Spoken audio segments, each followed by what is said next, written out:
Junior ఎన్టీఆర్కి ఓ ప్రమాదం తప్పింది. తొక్కిసలాటలో ఒక్కసారిగా అభిమానులంతా కూడా కింద పడిపోయారు. ఆయన అక్కడ ఒక హాస్పిటల్ ఓపెనింగ్కి వెళ్ళారు. సో బెంగళూరులోని ఓ హాస్పిటల్ ఓపెనింగ్కి వెళ్ళిన ఎన్టీఆర్ అక్కడికి అభిమానులు చాలా పెద్ద స్థాయిలో చేరుకున్నారు. బెంగళూరులో ఆ హాస్పిటల్ ఓపెనింగ్ చుట్టుపక్కల పరిసర ప్రాంతాల మొత్తం కూడా పెద్ద ఎత్తున ఆయన ఫ్యాన్స్ అక్కడికి చేరుకున్నారు. అయితే మల్టీ స్పెషాలిటీ ఆసుపత్రి ఇనాగ్రేషన్లో భాగంగా ఎన్టీఆర్ అక్కడికి వెళ్తే ఆయన అభిమానులు ఒక్కసారిగా లోపలికి తోసుకొచ్చారు. లోపలికి తోసుకొచ్చిన క్రమంలో అక్కడున్న ఎస్కలేటర్ పై పడిపోయారు. ఎస్కలేటర్ పూర్తిగా కుప్పకూలిపోయింది. సో ఎస్కలేటర్ సైడ్ వాల్స్ ఉంటాయి చూసారా, ఆ వాల్స్ మొత్తం కూడా కుప్పకూలిపోయాయి. సో అక్కడే పక్కన ఆ సర్కిల్లో మీరు చూస్తున్నారు, ఎన్టీఆర్ అక్కడే ఉన్నారు. సో ఎన్టీఆర్ అక్కడ ఘటన జరగడంతో వెంటనే పోలీసులు హుటాహుటిన అక్కడి నుంచి ఆయన్ని తరలించే ప్రయత్నం చేశారు. సో అన్ఎక్స్పెక్టెడ్ థింగ్, ఇంతటి స్థాయిలో క్రౌడ్ వస్తుందని ఎవరు భావించలేరు.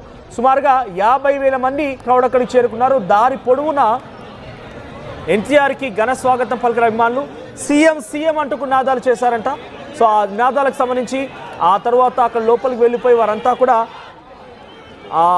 ఎన్టీఆర్ని కలవడానికి, ఎన్టీఆర్కి షేక్ హ్యాండ్ ఇవ్వడానికి, ఎన్టీఆర్తో సెల్ఫీ దివ్వడానికి వెళ్తూ ఉన్న క్రమంలో ఒక్కసారి ఇక్కడ తొక్కిసలాట జరిగింది. తొక్కిసలాట్లో ఎస్కలేటర్ అప్పుడే కొత్తగా ఏర్పాటు చేసిన ఆసుపత్రి అది.